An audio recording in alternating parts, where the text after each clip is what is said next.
प्रिय आत्माओं, जब जीवन में भ्रम के बादल छा जाते हैं और कर्म की राह अस्पष्ट हो जाती है, तब भगवान के वचनों की ओर लौटना ही हमारे भीतर प्रकाश जगाता है। श्रीमद् भगवद गीता केवल एक ग्रंथ नहीं, बल्कि आत्मा की यात्रा का पथ प्रदर्शक है। यह हमारे अंतर्मन में छिपे दिव्यता के बीज को सिंचित करता है और जीवन को सार्थक दिशा देता है। आज हम गीता के चतुर्थ अध्याय ज्ञान कर्म संन्यास योग में प्रवेश कर रहे हैं। यह अध्याय आत्मज्ञान, गुरु शिष्य परंपरा, कर्म और त्याग के सामंजस्य को सुंदरता से उजागर करता है। इसमें भगवान श्री कृष्ण अर्जुन को केवल शस्त्र नहीं, शास्त्र का भी ज्ञान देते हैं, वह ज्ञान जो अज्ञान के अंधकार को चीरता है। आइए इस अध्याय के कुछ प्रमुख श्लोकों के माध्यम से इस दिव्य संदेश को हृदयंगम करें और जानें कि किस प्रकार आत्मा का कल्याण केवल कर्म से नहीं, बल्कि समर्पण, श्रद्धा और विवेक से भी होता है। चलिए आरंभ करते हैं। चतुर्थ अध्याय ज्ञान कर्म संन्यास योग। यह अध्याय कुल 42 श्लोकों का है। इसमें भगवान श्री कृष्ण ने दिव्य ज्ञान की उत्पत्ति, उसके प्रसार, कर्म में निस्संगता, यज्ञ की विविध रूपों में व्याख्या, गुरु शिष्य संबंध तथा ज्ञान की शक्ति के विषय में विस्तार से बताया है। श्री भगवान उवाच इमं विवस्वते योगम प्रोक्तवानहं व्ययम् विवस्वान मन विप्राह मनुरिक्ष्वाकवे ब्रवीत। अर्थात भगवान श्री कृष्ण कहते हैं, हे अर्जुन, यह अविनाशी योग मैंने आदित्य विवस्वान को बताया। विवस्वान ने मनु को और मनु ने इसे इक्ष्वाकु को बताया। अर्थ, योग की परंपरा सनातन है। यह न तो किसी एक काल में उत्पन्न हुई है और न ही किसी एक धर्म विशेष की संपत्ति है। श्री कृष्ण बताते हैं कि गीता का यह ज्ञान नवीन नहीं, अपितु सृष्टि के आदिकाल से ऋषियों, राजाओं और ज्ञानियों में प्रवाहित होता रहा है। एवं परंपरा प्राप्त मिमम राजर्षयो विदुः स्काले नेह महता योगो नष्ट परंतप। अर्थात इस प्रकार यह योग परंपरा से प्राप्त होकर राजर्षियों ने जाना, किंतु समय के प्रभाव से यह योग पृथ्वी से नष्ट प्राय हो गया। अर्थ, जब ज्ञान की साधना में विकृति आ जाती है, तब दिव्यता लुप्त हो जाती है। यही कारण है कि भगवान बार बार स्वयं इस ज्ञान को पुनः स्थापित करते हैं जब धर्म की हानि होती है। यदा यदा हि धर्मस्य ग्लानिर्भवति भारत अभ्युत्थानम अधर्मस्य तदात्मानं सृजाम्यहं परित्राणाय साधूनां विनाशाय च दुष्कृताम्। धर्म संस्थापनार्थाय संभवामि युगे युगे। अर्थात, हे भारतवंशी अर्जुन, जब जब धर्म की हानि और अधर्म की वृद्धि होती है, तब तब मैं अपने रूप में प्रकट होता हूं। मैं साधुओं की रक्षा के लिए, दुष्टों के विनाश के लिए और धर्म की पुनः स्थापना के लिए युग युग में अवतार लेता हूं। अर्थ, ये श्लोक अवतारवाद का मूल स्तंभ है। जब संसार में अंधकार गहराता है, तब स्वयं परमात्मा प्रकाश बनकर आते हैं। श्री राम, श्री कृष्ण, बुद्ध, यीशु या अन्य कोई भी, सभी उस एक ही दिव्यता के विविध रूप हैं। यह प्रेरणा है कि जब भी अधर्म बढ़े, तब हम भी अपने भीतर के कृष्ण को जागृत करें। चातुर्वर्ण्यम मया सृष्टम गुणकर्म विभागशः तस्य कर्तारमपि माम विद्यकर्तारम व्ययम्। अर्थात, मैंने गुण और कर्म के अनुसार 4 वर्णों की रचना की है। यद्यपि मैं इन सब का करता हूं, फिर भी तू मुझे अकर्ता और अव्यय जान। अर्थ, यहां जाति नहीं, बल्कि गुण और कर्म की बात की गई है। ब्राह्मण, क्षत्रिय, वैश्य, शूद्र, ये सब हमारे स्वभाव और कर्तव्यों के आधार पर हैं, जन्म से नहीं। भगवान स्पष्ट करते हैं कि वे सृष्टि के रचयिता होते हुए भी निस्संग रहते हैं। कर्मण्य कर्म या पश्चेद कर्मणि च कर्म या सबुद्धिमान मनुष्येषु सयुक्तः कृत्स्न कर्म कृत। अर्थात, जो कर्म में अकर्म और अकर्म में कर्म को देखता है, वही मनुष्यों में बुद्धिमान है और समस्त कर्मों को करने वाला है।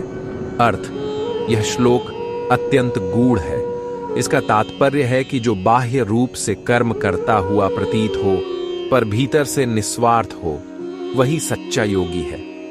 वहीं जो कुछ भी नहीं करता फिर भी मन से वासनाओं में लिप्त है, वह अकर्म करते हुए भी बंधन में है। कर्म का सार भाव में है, क्रिया में नहीं। तद्विद्य प्रणिपातेन परिप्रश्नेन सेवया उपदेक्ष्यन्ति ते ज्ञानम ज्ञानिनस्तत्वदर्शिनः। अर्थात तू उस ज्ञान को ज्ञानी तत्वदर्शी महापुरुषों से नम्रतापूर्वक सेवा और प्रश्नों के द्वारा प्राप्त कर, वे तुझे उस ज्ञान का उपदेश देंगे। अर्थ: गुरु की भूमिका इस श्लोक में स्पष्ट है। ज्ञान केवल पुस्तकों से नहीं आता, बल्कि श्रद्धा, विनय और सेवा भाव से ही हमें आत्मज्ञान प्राप्त होता है। यह गुरु शिष्य परंपरा की नींव है, जहां ज्ञान केवल शब्द नहीं, अनुभूति बनता है।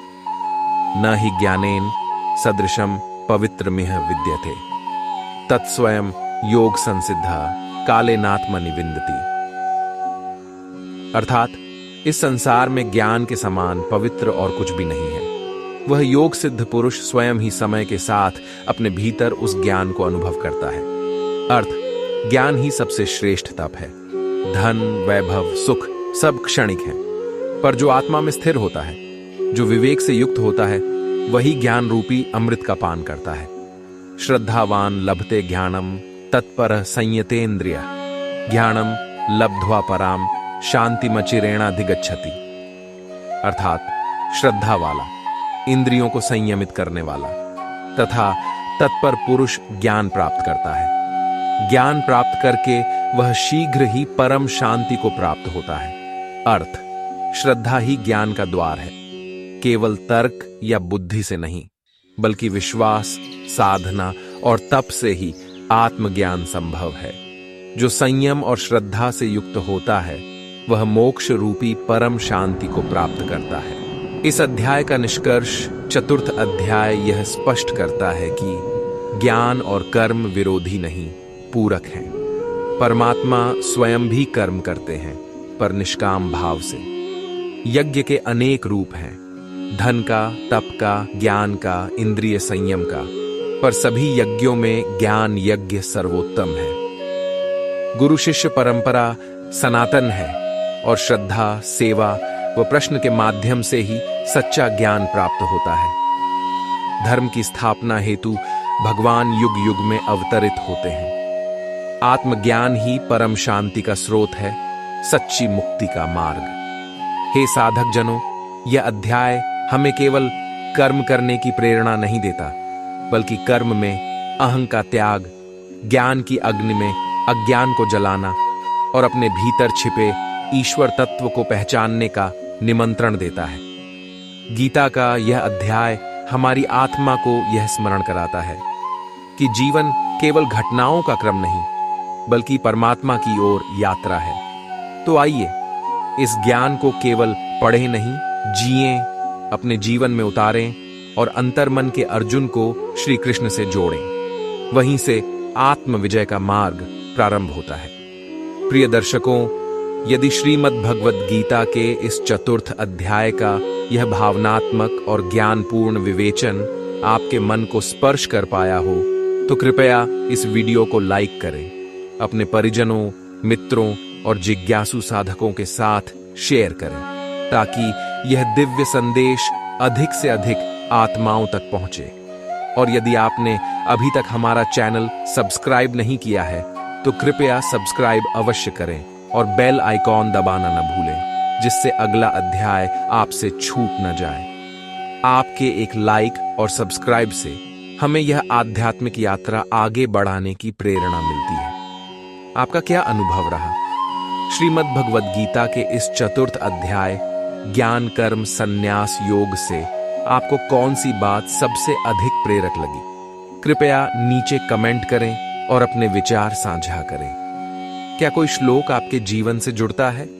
क्या कोई प्रश्न है जो आपको भीतर से झकझोरता है? हम हर टिप्पणी पढ़ते हैं और अगली कड़ियों में उन्हीं प्रश्नों को भी सम्मिलित करेंगे। आपके विचार और अनुभूतियां ही इस आध्यात्मिक परिवार को समृद्ध बनाती हैं। तो आइए अपने ज्ञान को शब्दों में ढालें और दूसरों को भी प्रकाशित करें। और हाँ, इसे किसी ऐसे व्यक्ति के साथ जरूर साझा करें जिसे आत्मिक शांति की आवश्यकता है। जय श्री कृष्ण। धन्यवाद कि आपने अंत तक इस ज्ञान यात्रा में हमारे साथ समय व्यतीत किया। आपके भीतर के आत्मदीप को जगाने की यह कोशिश आपके जीवन में शांति, विवेक और सामर्थ्य भर दे, यही मेरी कामना है। अब हम अगली कड़ी में प्रवेश करेंगे, श्रीमद् भगवद गीता के 5वें अध्याय कर्म संन्यास योग में, जहां कर्म और त्याग के गूढ़ रहस्यों की व्याख्या की जाएगी। तो जुड़े रहिए, क्योंकि यह केवल एक वीडियो नहीं, आपकी आत्मा की यात्रा का हिस्सा है। मिलते हैं अगले अध्याय में, तब तक के लिए जय श्री कृष्ण। हरि ओम।